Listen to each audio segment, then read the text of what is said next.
So I hear a lot of people saying Fundora is a weight bully. I 100% don't agree with that. But I'm going to get into it in a second. It's your boy JYD checking in live from the diaper room. I know y'all been seeing me in GMs, so, we back in the diaper room, y'all, so that's the thing. Also, thank y'all so much because we absolutely did hit our 7K goal. Now we're moving up to 8K, so please hit that subscribe button and that notification bell so you can know every single time that we post. And thank you for everyone who's done it. I love y'all. I appreciate y'all. I'm ready to jump into this content. I ain't gonna lie. To say that Sebastian Fundora is a weight bully is crazy, especially when I know for a fact it's hard to say somebody's a weight bully when you weigh in on Friday, right? And that's the time where most fighters look like they all sunken in and dry, and they just trying to hurry up and get, they try and get Thursday over with, so on Friday they could just weigh in and eat. That's not Fundora's situation at all. At all. That man be eating, and I mean eating. Like, he be eating the day before a weigh-in. Like, and I know this to be a fact. He makes weight very, very easy.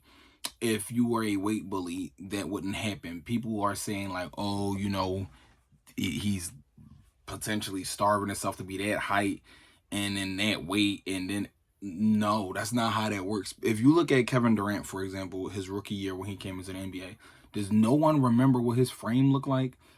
And he was like two something. He was like low 200s. And did you see how small his frame looked? Y'all gotta understand, Kevin Durant would never be a heavyweight. He does not have the size or the frame for that. Fundora will never be a heavyweight. He does not have the size or frame for that.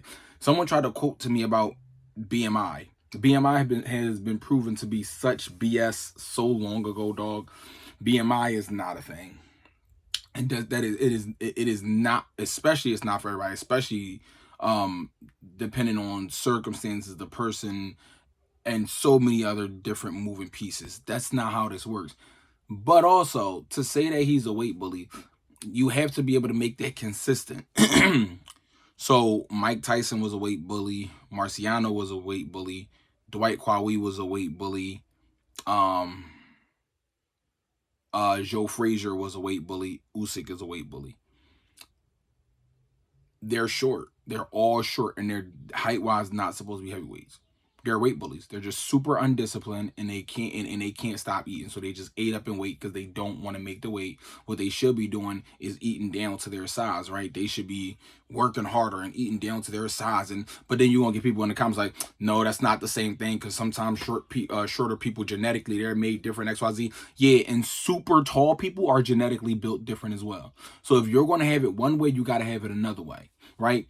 You can't say that he is a weight bully when he literally is not being a weight bully at all. That man eats anything he wants to and just doesn't gain weight.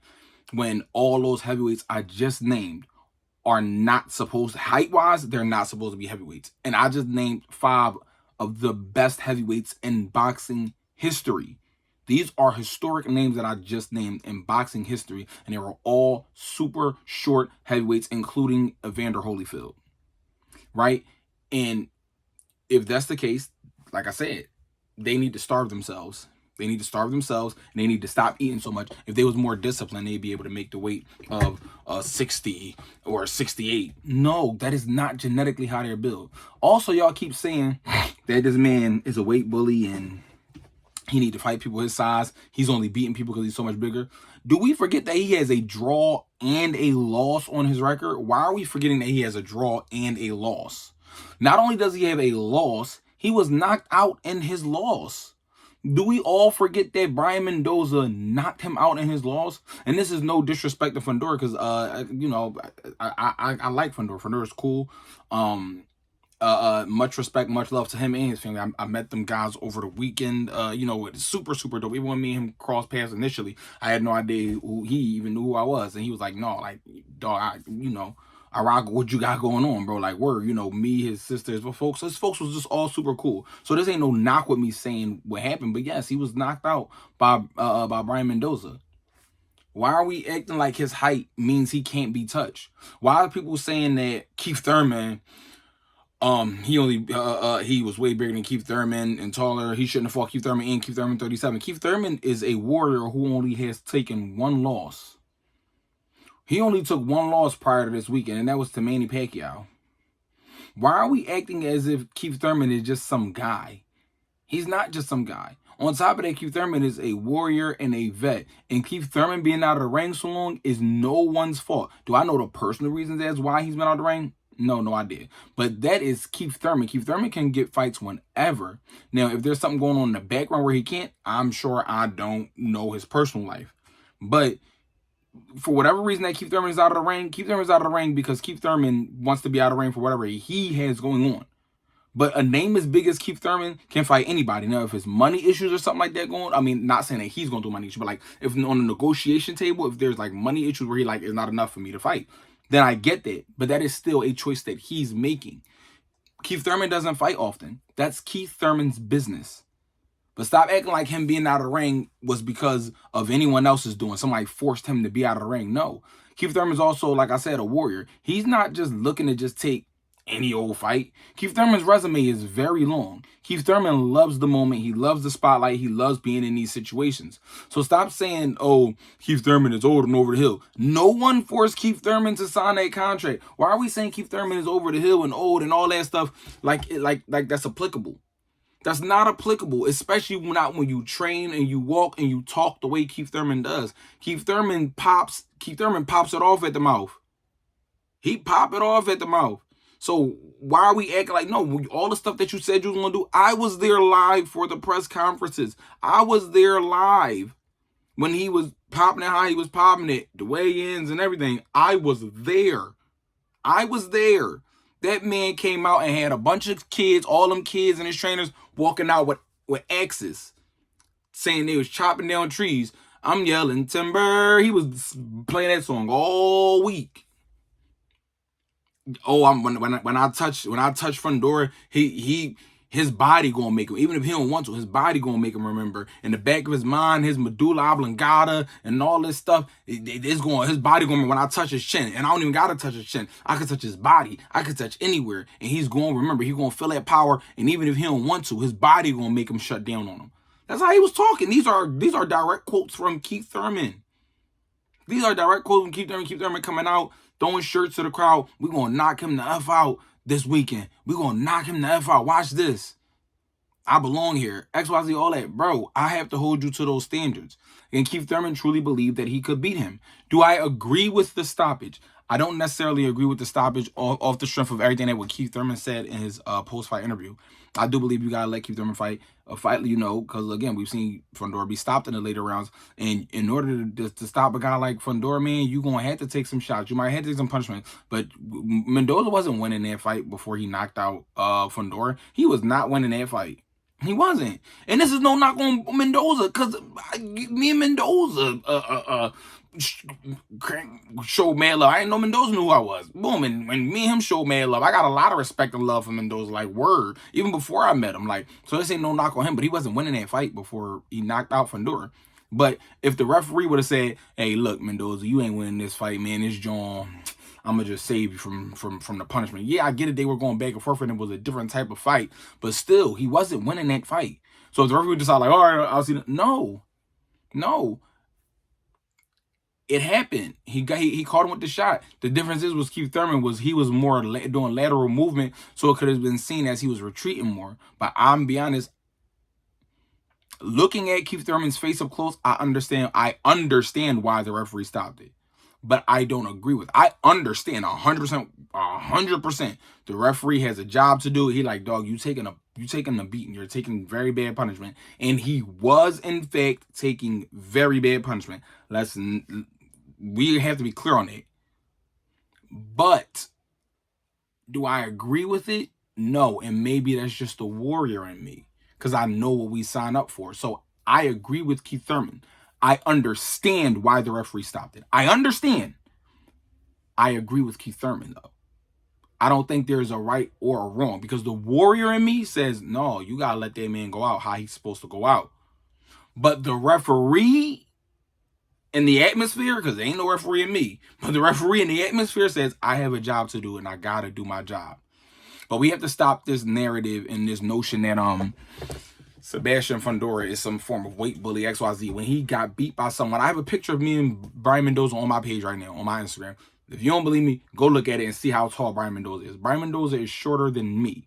And someone shorter than me knocked out Fundora. Someone shorter than me got a draw with Fundora.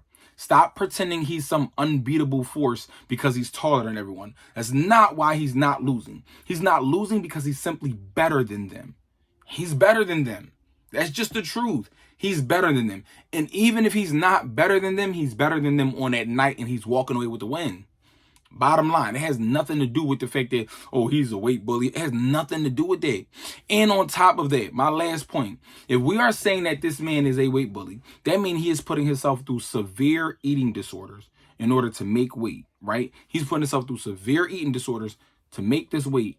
And he is still not only competing, but winning at a world-class level and is a world champion. So what does that say about the rest of the division? If this man can put himself through severe eating disorders, which names I won't say because I don't want to get a flag on YouTube, because Lord knows you can't say so much now in this generation. But he's putting himself through severe eating disorders and he's still one of the top 154s in the world while still putting himself through that much of an eating disorder. Multiple eating disorders he'd have to be putting himself through to make this weight the way y'all say he's doing it, which he's not. But that's what he'd have to be doing.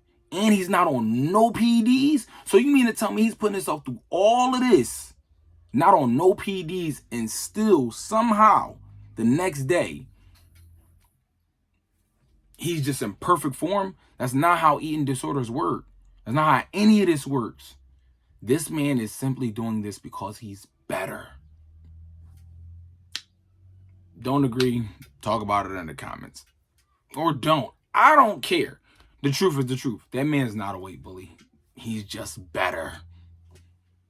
He's just better. He's been knocked out by someone shorter than me. He's had a draw with someone shorter than me. He's just better. Accept it. You don't have to like it, but accept it. Because if you do that, it has to go both ways. All of the heavyweights that I mentioned in the beginning of the video, they're all lazy and undisciplined, and they should have cut their weight down to fight where they're supposed to fight. But y'all gonna call them heroes and brave because he was an undersized heavyweight and he stood with giants and won. No, it gotta go both ways. It gotta go both ways. Don't talk to me about the story of David versus Goliath and then David loses. So then it was, well, Goliath only won because he was a giant. No. David decided, I'm about to go ahead and I'm going to rumble him. I got to do what I got to do. Oh, well, it's up. And he did it. And we praised David for it. Why are we not going to praise Goliath for saying, man, listen, hey, that guy decided to fight Goliath and Goliath showed him why he's Goliath, bro. You know, hats off to you, bro. You tried, but Goliath is better, bro. Goliath is better. Oh, well, why Goliath ain't fighting on no other giants? Ain't no other giants around. And if it was other giants, they ain't stepping up to the plate. They ain't stepping up to the plate. That man can punch, and that man knows what he's doing, and he's just simply better. Y'all are upset. Oh, the Giants is at higher weight classes. Well, guess what? David already beat Goliath, and David had a draw with Goliath. What's your excuse now? Your homie didn't win. Your favorite fighter didn't win because your favorite fighter wasn't good enough. No disrespect to your favorite fighter, but it's the truth. Y'all got so many excuses for these guys that don't make no sense. They didn't win because they're not good enough. Bottom line. It's your boy JYD checking out live from the diaper room. Much love to everybody who has hit that subscribe button, who has hit that notification bell. I only missed one day, I believe, but it's because the service where I was just not good at all. And so much was going on, but the service was bad. That's why all of my upload times were just super weird. And I was also in Vegas, but you know, I still do my work regardless of me being anywhere in the world. But the Wi-Fi and the service was just not good. So sorry about that. But yeah, y'all, please hit that notification bell. Please subscribe, comment, share, all the cool stuff. I love y'all so much. Journey to 8K starts today. I love y'all, man. Checking out live from the diaper room. It's your boy JYD. Beautiful John. Until next time, love is love. Peace.